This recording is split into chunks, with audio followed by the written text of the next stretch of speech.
இந்த வீடியோவில் fair value gap இருக்கிற ஸ்டாக்ஸை ஐடென்டிஃபை பண்ணி அதில் எப்படி நம்ம பொசிஷனல் ட்ரேடையோ இல்லை ஷார்ட் டேர்ம் இன்வெஸ்ட்மெண்ட்டையோ பண்ண போகிறோம் அப்படிங்கிறத இந்த இடத்துல பார்க்க போகிறோம். சரி, இப்போது நம்ம ஏன் ஃபேர் வேல்யூ கேப் இருக்கிற ஸ்டாக்ஸை ஐடென்டிஃபை பண்ணணும் அப்படின்னு கேட்டிங்கன்னா, இந்த இன்ஸ்டியூஷன்ஸோட ப்ரைஸ் இம்பேலன்ஸை ஃபைண்ட் அவுட் பண்ணுறதுக்கு நமக்கு இந்த ஃபேர் வேல்யூ கேப் அப்படிங்கிறது வந்து ரொம்பவே ஹெல்ப்ஃபுல்லாக இருக்கும். ஸோ அப்போ ஒரு ஸ்டாக்கில் இருக்கிற ஃபேர் வேல்யூ கேப்பை நீங்கள் ஐடென்டிஃபை பண்ணிட்டீங்க அப்படின்னா அப்போ என்ன ஆகும், திரும்ப அந்த ப்ரைஸ் வந்து அந்த இம்பேலன்ஸை ரீஃபில் பண்ண கீழே வரும். அப்போது அந்த இடத்துல நம்ம எங்கேயாவது என்ட்ரி ஆகிறோம் அப்படிங்கிற பட்சத்தில் நம்ம கரெக்டான ஒரு என்ட்ரி கொடுக்க முடியும். அந்த லாஜிக்கை பேஸ் பண்ணி தான் இப்போ இந்த ஷார்ட் டேர்ம் இன்வெஸ்ட்மெண்ட்டையோ இல்லை பொசிஷனல் ட்ரேடையோ நம்ம பண்ண போகிறோம். இப்போ இதில் ஃபஸ்ட்டு நம்ம எப்படி ஃபேர் வேல்யூ கேப்பை வந்து நம்ம ஐடென்டிஃபை பண்ணுறது அப்படின்னு பார்க்க போகிறோம். இப்போது இந்த மாதிரி கேண்டில் வந்து ஃபார்ம் ஆகிட்டுருக்கு அப்படின்னு வச்சுக்கோங்க. இப்போ இந்த கேண்டிலில் 1, 2, 3 அப்படின்னு இந்த 3 கேண்டில் வந்து கன்சிடர் பண்ணிக்கிறோம். ஓகேவா? இப்போ ஏதாவது ஒரு 3 கேண்டில் வந்து கன்சிடர் பண்ணிக்கிறோம். அப்படி இருக்கிறப்போ இந்த ஃபஸ்ட்டு கேண்டிலோட ஹையும் அந்த தேர்ட் கேண்டிலோட லோவும் மீட்டாக இருக்கக்கூடாது. அதாவது அந்த 2 கேண்டிலுக்குமான இடையில் அந்த டிஃபரன்ஸ் இருக்கணும். ஸோ அந்த கேப்பை தான் நம்ம ஃபேர் வேல்யூ கேப் அப்படின்னு சொல்லுவோம். அதாவது கிளியராக புரிஞ்சுக்கோங்க, ஃபஸ்ட்டு கேண்டிலோட ஹைக்கும் தேர்ட் கேண்டிலோட லோவுக்கும் எந்த விதமான டச்சிங் இருக்கக்கூடாது. அதாவது 2 அந்த ப்ரைஸும் மீட் பண்ணியிருக்கக்கூடாது. அப்படி இருக்கிற அந்த டிஃப்ரென்ஸை தான் நம்ம ஃபேர் வேல்யூ கேப் அப்படி இல்லைனா ப்ரைஸ் இம்பேலன்ஸ் அப்படின்னு சொல்கிறோம். அப்போது இதில் இன்னொரு கேள்வி வரும், எதுக்காக 1, 2, 3ங்கிற மாதிரி கேண்டில் எடுத்துக்கிறோம், ஏன் 2, 3, 4 வந்து எடுத்துக்கக்கூடாது அப்படின்னு ஒரு டவுட் வரும். இப்போ 2, 3, 4 வந்து எடுத்துக்கிறோம் அப்படின்னா செகண்ட் கேண்டிலோட ஹையும் ஃபோர்த் கேண்டிலோட லோவும் வந்து மீட் பண்ணியிருக்கக்கூடாது. ஆனால் இந்த இடத்துல பார்த்தீங்கன்னா செகண்ட் கேண்டிலோட ஹையும் ஃபோர்த் கேண்டிலோட லோவும் வந்து மீட் ஆகிருக்கு. அப்போ இந்த இடத்துல எந்த விதமான ஃபேர் வேல்யூ கேப்பும் இல்லை. ஸோ அதனால தான் நம்ம என்ன எடுத்துக்கிறோம் அப்படின்னு பார்த்தீங்கன்னா இந்த ஃபஸ்ட் இமேஜை வந்து நம்ம எடுத்துக்கிறோம். ஓகேவா? ஸோ இப்போ என்ன ஆகும், ப்ரைஸ் மேலே போனதுக்கப்புறம் அந்த இம்பேலன்ஸை வந்து ரீஃபில் பண்ணுறதுக்காக திரும்ப கீழே வரும்.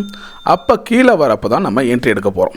இப்போது இந்த இடத்துல வந்து ஒரு கேள்வி வரும், என்னோட என்ட்ரி இந்த இடத்துல எங்கே இருக்கணும், எந்த இடத்துல நான் என்ட்ரி ஆகணும் அப்படிங்கிற ஒரு கொஷின் வரும். ஸோ இதுக்கு தான் நம்ம இந்த இடத்துல ஆர்டர் பிளாக்கை வந்து யூஸ் பண்ண போகிறோம். அதாவது அந்த ஆர்டர் பிளாக்குங்கிறது வந்து உங்களுக்கு எக்ஸாக்டான ஒரு என்ட்ரியை கொடுக்கும். அதாவது நார்மலாக ஆர்டர் பிளாக்னா என்ன அப்படின்னு கேட்டிங்கன்னா, நம்ம ப்ரைஸ் ஆக்ஷனில் பார்க்குற சப்ளை அண்ட் டிமாண்ட் கான்செப்ட் இருக்கு இல்லையா, அதை கொஞ்சம் ஃபைன் டியூன் பண்ணி தான் இந்த ஆர்டர் பிளாக் அப்படிங்கிறது வந்து க்ரியேட் பண்ணியிருக்காங்க. ஸோ இந்த இடத்துல இந்த ஆர்டர் பிளாக்குங்கிற அந்த ஜோனில் தான் பார்த்திங்கன்னா ஆல்ரெடி பிக் பிளேயர்ஸ், அதாவது இந்த ஸ்மார்ட் மணிங்கிற பிக் பிளேயர்ஸ்லாம் என்ட்ரி ஆகிருப்பாங்க. அதனால தான் பார்த்திங்கன்னா உங்களுக்கு சடனாக ஒரு பெரிய மொமெண்டம் வரும். அதாவது ஒரு எக்ஸாம்பிளுக்கு சொல்லணும் அப்படின்னா, அந்த ஃபஸ்ட்டு கேண்டில் இருக்குது இல்லையா, அந்த இடத்துல தான் பார்த்திங்கன்னா ஸ்மார்ட் மணி பீப்புள் என்ட்ரி ஆகிருப்பாங்க. அதனால தான் அந்த செகண்ட் கேண்டிலுங்கிறது வந்து ஒரு நல்ல மொமெண்டம் கேண்டில் வந்து ஃபார்ம் ஆகிருக்கு, நல்ல பெரிய கேண்டில் ஃபார்ம் ஆகிருக்கு. ஸோ அப்போது ஆல்ரெடி அந்த ஃபஸ்ட்டு கேண்டில் அவங்க என்ட்ரி ஆனதுனால, அந்த ரேஞ்சில் என்ட்ரி ஆனதுனால திரும்ப அந்த ப்ரைஸு கரெக்ஷன் ஆகும்போது அந்த இடத்துக்கிட்ட ப்ரைஸ் வந்துச்சு, அதாவது அந்த ஃபஸ்ட்டு கேண்டிலோட ஹை கிட்ட ப்ரைஸ் வரும்போது அந்த இடத்துல நம்ம என்ட்ரி ஆகணும் அப்படிங்கிற பட்சத்தில் நம்மளால் ஒரு நல்ல செட்டப்பை வந்து ஃபார்ம் பண்ண முடியும். இதுதான் வந்து ஆர்டர் பிளாக்கோட என்ட்ரி அப்படின்னு சொல்லுவாங்க. இப்போ நம்ம என்ன பண்ணுறோம் அப்படின்னா, அந்த ஃபஸ்ட்டு கேண்டில் இருக்குது இல்லையா, ஸோ அதுதான் நமக்கு இந்த இடத்துல ஆர்டர் பிளாக்கு. இப்போது அந்த ஆர்டர் பிளாக்கோட மேலே, அதாவது அந்த ஃபஸ்ட்டு கேண்டிலோட ஹை லெவல் இருக்கு இல்லையா, அங்கே வந்து ஏதாவது ஒரு இடத்துக்கிட்ட ப்ரைஸ் வரும்போது அங்கே நமக்கான என்ட்ரி. ஸோ ஸ்டாப் லாஸுங்கிறது பார்த்திங்கன்னா அந்த கேண்டிலோட லோ, அதாவது அந்த ஜோன் ஆர்டர் பிளாக் ஜோனோட லோ வந்து நமக்கு ஸ்டாப் லாஸு. இதில் டார்கெட் அப்படிங்கிறது பார்த்திங்கன்னா நமக்கு மினிமம் 1:2 வந்து வைக்கலாம். அதாவது 1:3 கூட வைக்கலாம். அதாவது இந்த இடத்துல 1:2ங்கிறது வந்து நீங்கள் ஒரு ஸ்டாப் லாஸ் ஒரு 10 பாயிண்ட் வைக்கிறீங்க அப்படின்னா டார்கெட் வந்து 20 பாயிண்ட். இதை தான் 1:2ன்னு சொல்லுவோம். பட் இந்த மாதிரியான ஆர்டர் பிளாக்கை பேஸ் பண்ணி நீங்கள் என்ட்ரி எடுக்கும்போது மோர் தென் 1:2 தான் கிடைக்கும். பட் மினிமம் நீங்கள் 1:2 வந்து வச்சுக்கலாம். அப்போது ப்ரைஸ் வந்து அந்த என்ட்ரி பாயிண்ட் வந்து டச் பண்ணிவிட்டு அகைன் பார்த்திங்கன்னா அதோட எக்ஸிஸ்டிங் ட்ரெண்ட் என்னவோ அந்த ட்ரெண்டை நோக்கி போகும். அப்போ நம்மளால் ஒரு நல்ல ப்ராஃபிட்டோட வெளில வர முடியும். இப்போ வந்து ஒரு கேள்வி வரும், சரி ஃபேர் வேல்யூ கேப்பை எப்படி ஃபைண்ட் அவுட் பண்ணுறதுன்னு பார்த்தாச்சு, அதே போல் என்ட்ரி எடுக்கிறது எப்படிங்கிறதையும் பார்த்தாச்சு. இப்போது ஃபேர் வேல்யூ கேப்பு இருக்கிற ஸ்டாக்கை வந்து எப்படி நம்ம ஐடென்டிஃபை பண்ணுறது அப்படிங்கிறத பார்க்குறோம். இப்போது வரிசையாக அப்படி இந்த கேண்டில் இருக்கு இல்லையா, இதை வந்து மந்த்லி டைம் ஃப்ரேமில் இருக்கிற கேண்டில்னு வச்சுக்கும். ஓகேவா? அந்த மாதிரி தான் நீங்கள் எடுத்துக்கணும். ஸோ அந்த தேர்ட் கேண்டிலுங்கிறது வந்து கரண்ட்டாக இருக்கிற மந்த், இப்போ வந்து ட்ரேட் ஆகிட்டு இருக்கிற கேண்டில், கரண்ட் மந்தோட கேண்டில். அப்போ அந்த செகண்ட் கேண்டிலுங்கிறது பார்த்திங்கன்னா ப்ரீவியஸ் கேண்டில், இது வந்து பிக் கேண்டிலாக இருக்கணும். ஒன்று நல்லா யோசிச்சு பாருங்கள், அந்த ஃபேர் வேல்யூ கேப்புங்கிறது வந்து எப்படி இருக்கும், ஃபஸ்ட்டு கேண்டலுக்கும் தேர்டு கேண்டலுக்கும் டச்சிங் இல்லாதப்போ, அதாவது அது ரெண்டும் மீட் ஆகாமல் இருக்கிறப்ப தான் அந்த ஃபேர் வேல்யூ கேப் அப்படிங்கிறது நமக்கு இருக்கும். இப்போது செகண்ட் கேண்டில் வந்து பெரிய கேண்டிலாக இருந்தால் தானே ஃபஸ்ட்டு கேண்டலோட ஹையும் தேர்டு கேண்டலோட லோவும் மோஸ்ட்லி டச் ஆகிருக்காது. கரெக்டு தானே? ஸோ அதனால் செகண்ட் கேண்டில் இருக்கிறதுலே பெரிய கேண்டிலாக இருக்கிற மாதிரியான ஒரு ஸ்டாக்கை நம்ம ஐடென்டிஃபை பண்ணுறோம் அப்படின்னா ஈஸியாக நம்மளால் அந்த இடத்துல ஃபேர் வேல்யூ கேப்பை கண்டுபிடிக்க முடியும். அந்த இடத்துல நம்ம ஆர்டர் பிளாக் யூஸ் பண்ணுறது மூலிமா ப்ராப்பராக என்ட்ரி அப்படிங்கிறத எடுக்க முடியும். இப்போது இதுக்கான கண்டிஷன்ஸ் என்ன? இப்போ நம்ம ஒரு ஸ்க்ரீனர் ரெடி பண்ணுறோம் அப்படின்னா அதுக்கு என்னென்ன கண்டிஷன்ஸ் எல்லாம் நம்ம வந்து ரெடி பண்ணணும் அப்படின்னு பார்த்தீங்கன்னா, ஃபஸ்ட்டு கண்டிஷன் அப்படிங்கிறது last month close greater than 2 months echo high. அதாவது இந்த இடத்துல செகண்ட் கேண்டலோட க்ளோஸ் இருக்குது இல்லையா, அந்த கேண்டில் வந்து ஃபஸ்ட்டு கேண்டலோட ஹையை விட கிரேட்டராக இருக்கணும். ஏன்னா அப்போ தானே உங்களுக்கு வந்து அது க்ரீனில் பாசிட்டிவில் முடிஞ்சிருக்கும். அதே போல் ஃபஸ்ட்டு கேண்டலோட ஹையை விட மேலேயும் முடிஞ்சிருக்கும். அதனால் இந்த கண்டிஷன். ஸோ செகண்ட் கண்டிஷன் அப்படிங்கிறது பார்த்திங்கன்னா மந்த்லி RSI கிரேட்டர் தென் 65. இது எதுக்காகனா நல்ல மொமெண்டமில் இருக்கிற ஸ்டாக்ஸை ஐடென்டிஃபை பண்ணணும். அப்போ தான் நமக்கு வந்து ப்ரைஸ் திரும்ப கரெக்ஷன் ஆகிட்டு அடுத்த ஹையை நோக்கி போகும். ஈஸியாக நம்மளால் ஒரு ப்ராஃபிட்டை புக் பண்ண முடியும். இதுவே நீங்கள் டவுன் ட்ரெண்டில் இருக்கிற ஸ்டாக்ஸை ஐடென்டிஃபை பண்ணிங்க அப்படின்னா அது வந்து சைட்வேஸ்லேயோ இல்லை திரும்ப கீழே இறங்கிறதுக்கு நிறைய பாசிபிலிட்டிஸ் இருக்குது.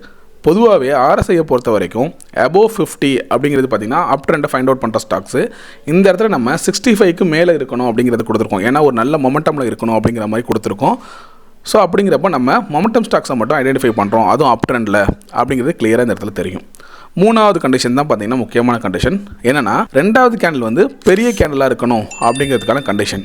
ஸோ இதில் என்ன கொடுத்துருக்கோம், லாஸ்ட் மந்த் கேண்டில் சைஸு, அதாவது ரெண்டாவது கேண்டில் அப்படிங்கிறது அதோட கேண்டில் சைஸுங்கிறது வந்து greater than 50% of average size of last 12 candle. அதாவது இந்த இடத்துல லாஸ்ட்டு 12 கேண்டில் எடுத்துக்கிறோம். அதாவது ரெண்டாவது கேண்டிலுக்கு முன்னாடி இருக்கிற லாஸ்ட்டு 12 கேண்டில். எதுக்காக லாஸ்ட்டு 12 கேண்டில்னா ஒரு வருஷத்துக்கான கேண்டில். ஏன்னா இது வந்து மந்த்லி டைம் ஃப்ரேம் இல்லையா. ஸோ அப்போது அந்த 12 கேண்டிலோட ஆவரேஜ் சைஸ் இருக்குது இல்லையா, அந்த சைஸை விட 50% வந்து அதிகமாக இருக்கணும் அப்படிங்கிற மாதிரி கொடுத்துருக்கோம். ஏன்னா அப்போ தானே உங்களால் பெரிய கேண்டில் ஐடென்டிஃபை பண்ண முடியும். ஸோ அதனால் இந்த கண்டிஷனை வந்து கொடுத்துருக்கோம்.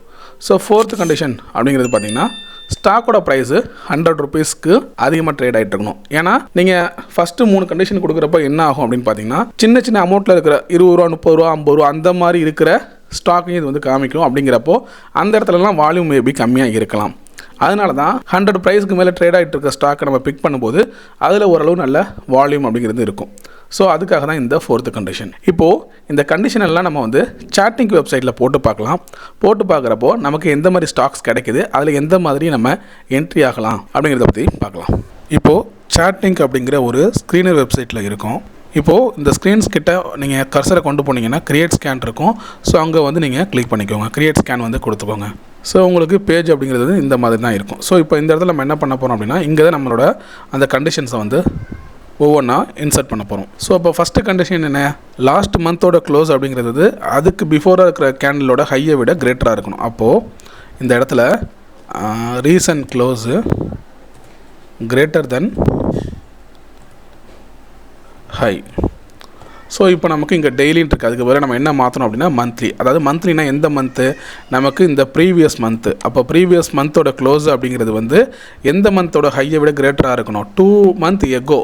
அதாவது இதுக்கு அந்த ப்ரீவியஸ் மந்த்துக்கு மந்த்து. ஸோ அதனால் 2 months எகோ ஹை அப்படிங்கிறத கொடுத்துக்கிறோம்.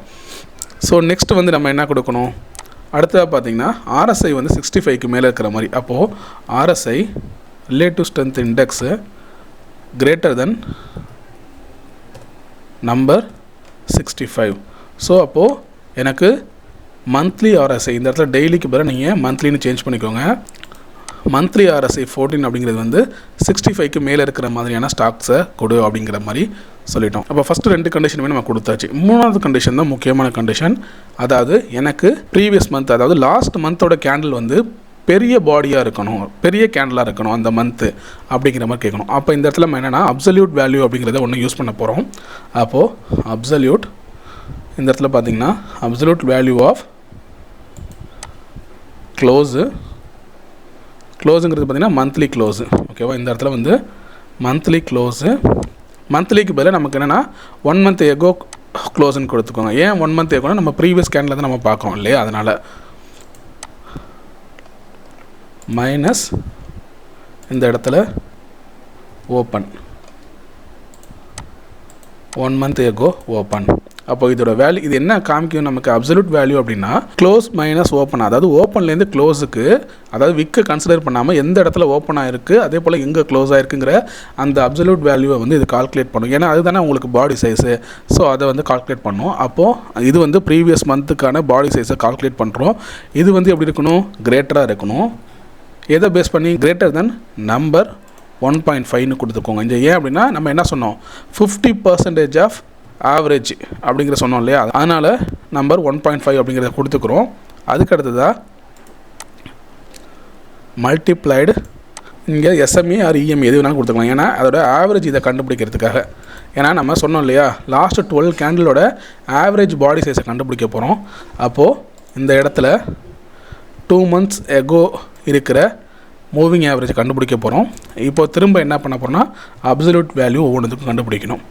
ஸோ அப்சல்யூட் வேல்யூ அப்படிங்கிறப்போ திரும்ப அதே க்ளோஸு மைனஸ் ஓப்பன்,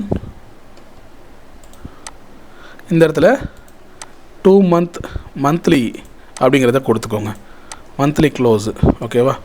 ஸோ இதை கொடுத்துக்கிறோம். இந்த இடத்துல வந்து 20க்கு பதிலாக 12, ஏன்னா லாஸ்ட் 12 கேண்டிலோட ஆவரேஜ் தான். அப்போது நல்லா இதில் பாருங்கள், இந்த ஃபஸ்ட்டு இந்த இது வந்து பார்த்திங்கன்னா ப்ரீவியஸ் மந்தோட ஓவரால் வேல்யூ, அந்த பாடியோட வேல்யூ வந்து பார்க்குறோம். அது வந்து கிரேட்டராக இருக்கணும். எப்போ அப்படின்னா லாஸ்ட்டு 12 மந்தோட இதே மாதிரியான ஆவரேஜ் வேல்யூ இன்ட்டு 1.5 அப்படின்னா என்ன அர்த்தம், 50%க்கு மேலே இது இருக்கணும் அப்படிங்கிற மாதிரி கொடுத்துணும். அப்போது நமக்கு 3வது கண்டிஷன் இங்கே கொடுத்தாச்சு. ஃபைனலாக பார்த்திங்க அப்படின்னா அந்த ப்ரைஸ், லாஸ்ட் ட்ரேடட் ப்ரைஸ் அப்படிங்கிறது வந்து 100க்கு மேலே இருக்கிற மாதிரி இருக்கணும். அப்போது ரீசன்ட் க்ளோஸு, இப்போ இந்த இடத்துல மந்த்லி க்ளோஸ் அப்படிங்கிற மாதிரி கொடுத்துக்கலாம், கிரேட்டர் தென் நம்பர் 100. ஸோ இப்படி கொடுக்கறது மூலமா 100 rupeesக்கு மேலே இருக்கிற ஸ்டாக்கை மட்டும்தான் நமக்கு வந்து காமிக்கும். ஓகேவா? ஸோ இங்கே மந்த்லியில் கொடுத்துக்கிறோம். ஓகே, இப்போ வந்து இதை வந்து ரன் பண்ணி பார்க்கலாம், எந்த மாதிரி ஸ்டாக்லாம் நமக்கு கிடைக்குது அப்படின்னு தெரிய வரும். ஸோ இப்போ இதை ரன் பண்ணியாச்சு. ஸோ இங்கே பார்த்திங்கன்னா நிறைய நமக்கு ஸ்டாக்ஸ் வந்து இருக்குது. இதில் மேக்ஸிமம் எவ்வளோ இருக்குது அப்படின்னா நமக்கு ஒரு 29 ஸ்டாக்ஸ் அப்படிங்கிறது வந்து காமிக்குது. இப்போ இதில் ஒவ்வொன்றா செக் பண்ணி பார்க்கலாமா நமக்கு எப்படி ஸ்டாக்ஸ் கிடச்சிருக்குன்னு. இந்த இடத்துல ஃபஸ்ட்டு ஒன் பார்த்திங்கன்னா மஹிந்திரா காமிச்சிருக்கு. ஸோ இதில் பாருங்கள், நம்ம நினச்ச மாதிரியே, நம்ம எதிர்பார்த்த மாதிரியே லாஸ்ட் கேண்டில் வந்து பெரிய பாடி சைஸ் இருக்கிற கேண்டிலாக இருக்குது. இப்போ இதில் வந்து ஃபேர் வேல்யூ கேப் இருக்குது இல்லையா, அப்போது இங்கே ஃபேர் வேல்யூ கேப் இருக்குது. அதே போல் அடுத்தது பன்சாரி, இதில் வந்து பார்க்குறோம், இதுலேயும் கிட்டத்தட்ட கொஞ்சம் இந்த கேப், ஃபேர் வேல்யூ கேப் வந்து இருக்குது. ஓகேவா? அடுத்தது ஸ்ரீராம் ஃபைனான்ஸு, இதில் நல்லாவே நமக்கு கேப் தெரியுது, இங்கே கேப் இருக்குது. அடுத்தது முத்தூட் ஃபைனான்ஸு. ஸோ இந்த மாதிரி ஒவ்வொரு இதாக பாருங்கள். ரெண்டாவது, இது மாதிரி நிறையா ஸ்டாக்ஸ் வந்து உங்களுக்கு ஃபில்டர் ஆகும். பட் அதில் வந்து ப்ரைஸ் ஆக்ஷன் படியும் நம்மளோட லாஜிக் படி எது கரெக்டாக வந்து செட் ஆகுது அப்படிங்கிறத நம்ம பார்க்கணும். ஒரு எக்ஸாம்பிளுக்கு இப்போ நம்ம அடுத்த பேஜ் பார்த்தோம் அப்படின்னா, ஸோ இதில் பாருங்களேன், இதில் தங்கமயில் பாருங்கள், தங்கமயில் ஜுவல்லரி. ஸோ இதில் பாருங்கள், இதில் பர்ஃபெக்டாக இருக்குது பாருங்கள். லாஸ்ட் கேண்டில் பெரிய பாடி சைஸ் இருக்கிற கேண்டிலாக இருக்குது. இப்போ கரண்ட் மந்த் இங்கே ட்ரேட் ஆகிட்டுருக்கு. ஓகேவா? அப்போ என்ன அர்த்தம், உங்களுக்கு நம்மளோட ஆர்டர் பிளாக்குங்கிறது வந்து எங்கே இருக்குது, இந்த இடத்துக்கிட்ட இருக்குது. இதுதான் நமக்கான ஆர்டர் பிளாக் இல்லையா, இந்த கேண்டில் தான்.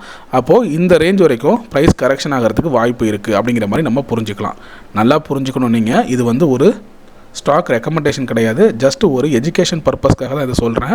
ஃபேர் வேல்யூ கேப் இருக்கிற மாதிரியான ஸ்டாக் ஐடென்டிஃபை பண்ணி அதில் எப்படி நம்ம ட்ரேட் பண்ணலாம் அப்படிங்கிற ஒரு எஜுகேஷன் பர்பஸ்க்காக தான் இந்த வீடியோ வந்து ரெடி பண்ணியிருக்கோம். முழுக்க இதை மட்டுமே பேஸ் பண்ணி நீங்கள் ஸ்டாக்கை சூஸ் பண்ணாதீங்க. இதில் ஃபில்டர் ஆகிற ஸ்டாக்கில் அடிஷ்னலாக ஏதாவது ப்ரைஸ் ஆக்ஷனோ இல்லை ப்ராப்பரான செட்டிங் வந்து இருக்கா அப்படிங்கிறத பார்த்துட்டு அதுக்கப்புறம் அதில் வந்து என்ட்ரி எடுக்கிறத பற்றி நீங்கள் யோசிங்க. ஓகேவா?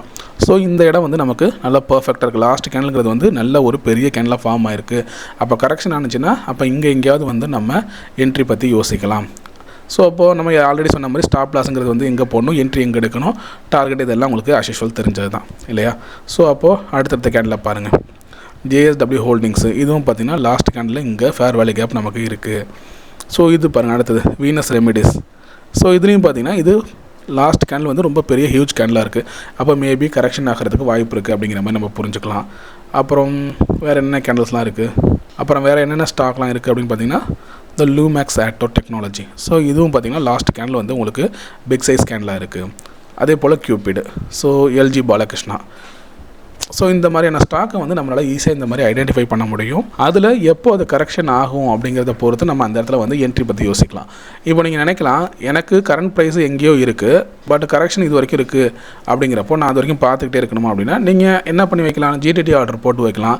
இல்லைனா என்னோடய ஸ்டாக் ப்ரைஸ் வந்து நான் வச்சுருக்க அந்த ஸ்டாக்கோட ப்ரைஸ் இதுக்கிட்ட வந்ததும் எனக்கு அலர்ட் கொடு அப்படிங்கிற மாதிரி நீங்கள் அலர்ட் கூட செட் பண்ணி வச்சுக்கலாம். அப்போது எப்போ அந்த ப்ரைஸ் வந்து இந்த ரேஞ்சுக்கிட்ட வருதோ அப்போ வந்து உங்களுக்கு அலர்ட் வரும், நோட்டிஃபிகேஷன் வரப்போ நீங்கள் உங்களோட ட்ரேடிங் டெசிஷன் அப்படிங்கிறத வந்து எடுக்கலாம். ஒரு ஸ்டாக் ஐடென்டிஃபை பண்ணுறதுக்கு நிறைய விதமான டெக்னிக்ஸ், மெத்தட், ஸ்ட்ராட்டஜி அப்படிங்கிறது இருக்குது. அதில் ஒன் ஆஃப் த மெத்தடை தான் இப்போ நம்ம பார்த்தோம். ஸோ இதோட ஓவரால் சம்மரி என்ன அப்படின்னு பார்த்தீங்கன்னா, நம்ம ஃபேர் வேல்யூ கேப் இருக்கிற ஸ்டாக்கை ஐடென்டிஃபை பண்ணுறோம். அதுக்கப்புறம் கரெக்ஷன் ஆகிறப்போ அந்த இடத்துல என்ட்ரி பண்ணிவிட்டு அதில் ஒரு ப்ராஃபிட்டை புக் பண்ண நினைக்கிறோம். இதுதான் இதோட கோர் ஐடியா. ஸோ இதை மந்த்லியில் மட்டும் தான் பார்க்கணுமா அப்படின்னு கேட்டிங்கன்னா, டைம் ஃப்ரேம் பொறுத்த வரைக்கும் இது எல்லாமே நீங்கள் எவ்வளோ தூரம் ஹோல்டு பண்ணுறீங்க அப்படிங்கிறத பொறுத்து. இதை நீங்கள் வீக்லியாகவும் வச்சு பார்க்கலாம். ஓகேவா? அதுலேயும் ஒன்றும் பெருசாக நமக்கு சேஞ்சஸ் வந்துட போகிறது. இப்போ நம்ம மந்த்லின்னு கொடுத்தோம் இல்லையா, ஸோ அந்த இடத்துல எல்லா இடத்துலையும் பார்த்தீங்கன்னா நீங்கள் வீக்லி அப்படிங்கிற மாதிரி சேஞ்ச் பண்ணிக்கலாம். ஸோ அதுக்கு தகுந்த மாதிரி உங்களோட ஹோல்டிங் பீரியட் அப்படிங்கிறது வந்து சேஞ்ச் ஆகும். ஸோ இதோட முக்கியமான நோக்கமே என்ன அப்படின்னா, நம்ம ஏதோ ஒரு இடத்துல என்ட்ரி எடுக்கிறதுக்கு பதிலாக ப்ராப்பராக ஃபேர் வேல்யூ கேப் ஐடென்டிஃபை பண்ணுறோம். அது மட்டும் இல்லாமல் ஆர்டர் பிளாக் இருக்கிற இடத்துல என்ட்ரி ஆகிறோம். ஏன் அப்படின்னா இன்ஸ்டியூஷனோட என்ட்ரியை புரிஞ்சுக்கிட்டு அதுக்கு தகுந்த மாதிரி ப்ளே பண்ண ட்ரை பண்ணுறோம். ஓகேவா? ஸோ அதுதான் இதோட மெயின் திங். ஸோ இந்த வீடியோ உங்களுக்கு பிடிச்சிருந்துச்சு அப்படின்னா லைக் பண்ணுங்கள், உங்கள் ஃப்ரெண்ட்ஸ்க்கும் ஷேர் பண்ணுங்கள். உங்களுக்கு ஏதாவது சந்தேகம் இருந்தால் கமெண்ட் பண்ணுங்கள். மறக்காமல் சப்ஸ்கிரைப் பண்ணுங்கள். தேங்க்யூ.